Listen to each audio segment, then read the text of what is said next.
আসসালামু আলাইকুম। ওয়েলকাম জানাই শিউলিস কুকিংয়ে সবাইকে। কেমন আছেন সবাই? আশা করি যে যেখানে আছেন ভালো আছেন। আমিও আলহামদুলিল্লাহ ভালো আছি। তো নতুন একটি রেসিপি নিয়ে চলে আসলাম আপনাদের জন্য। আমার আজকের রেসিপিতে থাকছে চিকেন ভেজিটেবল। আশা করি আপনাদের ভালো লাগবে। তো চলুন দেখে নিই আমি রেসিপিটা কিভাবে তৈরি করি। চিকেন ভেজিটেবল রান্না করতে আমার লাগবে মুরগির বুকের মাংস।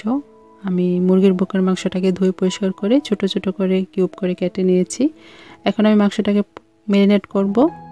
দিয়েছি পরিমাণ মতো লবণ, দেব 1 চা চামচ সয়া সস, হাফ চা চামচ গোলমরিচের গুঁড়া,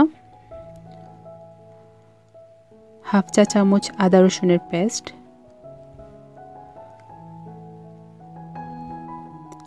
হাফ চা চামচ লেমন জুস। সবগুলো দিয়ে আমি খুব ভালোভাবে মিক্স করে নেব। মিক্স করা হয়ে গেলে মাংসটাকে আমি রেস্টে রেখে দেব 30 মিনিটের মতো। আমি চুলায় একটা হাঁড়িতে পানি ফুটিয়ে নিয়েছি। এখানে আমি সবজিগুলো নিয়েছি কিছু, এগুলোকে একটু সিদ্ধ করে নেব। আমি ফুটন্ত পানির মধ্যে সবজিগুলোকে 2 মিনিটের মতো সিদ্ধ করে নেব। আমি এখানে নিয়েছি ব্রকলি, গাজর আর বরবটি।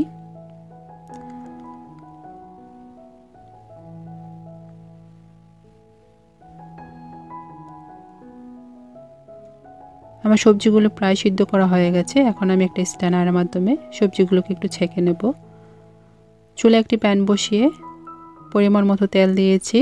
যখন তেলটা একটু গরম হয়ে আসবে, ম্যারিনেট করা মুরগির মাংসগুলো এই তেলের মধ্যে একটু ভেজে নেব।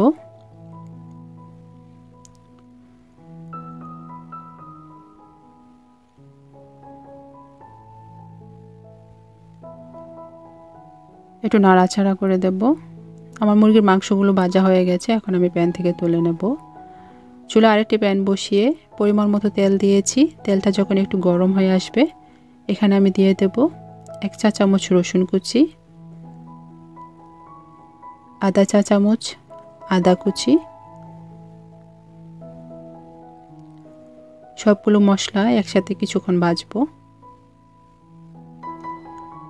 এখন আমি এখানে দিয়ে দেব 3টি কাঁচামরিচ কুচি, হাফ চা চামচ গোলমরিচের গুঁড়া, 1 চা চামচ হট চিলি সস, 1 চা চামচ সয়া সস, 1 চা চামচ ফিশ সস। সবগুলো সস দিয়ে আমি আবারও কিছুক্ষণ একটু নাড়াচাড়া করে দেব।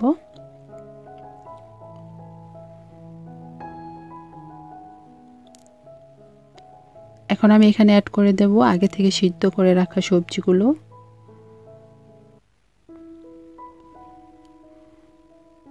সবজিগুলো দিয়ে আমি খুব ভালোভাবে এই মশলার সাথে মিক্স করে নেব। এখন আমি দেব পরিমাণ মতো লবণ। লবণটা একটু বুঝে দিতে হবে, যেহেতু আমি সস ব্যবহার করেছি। সসের মধ্যে পরিমাণ মতো লবণ থাকে। দিয়েছি পেঁয়াজ কুচি, আর এখানে আমি নিয়েছি 3 ধরনের ক্যাপসিকাম, লাল, সবুজ আর হলুদ রঙের।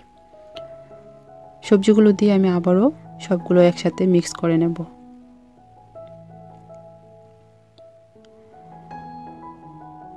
এখন আমি এখানে দিয়ে দেব আগে থেকে ভেজে রাখা মুরগির মাংসগুলো। এই রান্নাটা খুব অল্প সময় তৈরি করা যায়, অল্প মশলায়, খেতে খুবই ভালো লাগে।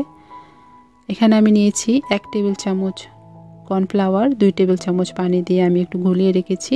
এখন আমি এটা অ্যাড করে দিলাম।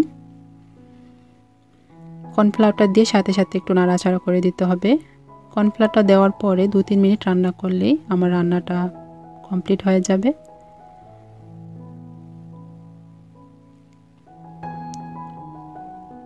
আমার রান্নাটা হয়ে গেছে। এখন আমি পরিবেশন করে নিচ্ছি। আপনারা চাইলে খুব অল্প সময়ে রান্নাটা তৈরি করতে পারেন। খেতে ভীষণ ভালো লাগে, রুটি অথবা পরোটার সাথে খেতে খুব ভালো লাগে। আর আমার রেসিপি ভালো লাগলে প্লিজ আমার চ্যানেলটিকে সাবস্ক্রাইব করে দিবেন, আর পাশে থাকা ছোট্ট বেল আইকনে ক্লিক করে দিবেন। আমার চ্যানেলে আরও এরকম মজার মজার রেসিপি আছে, চাইলে আপনারা আমার চ্যানেল থেকে ঘুরে আসতে পারেন। আশা করি আপনাদের ভালো লাগবে। তো আজকে বিদায়, দেখা হবে নতুন কোনো রেসিপিতে। আল্লাহ হাফেজ।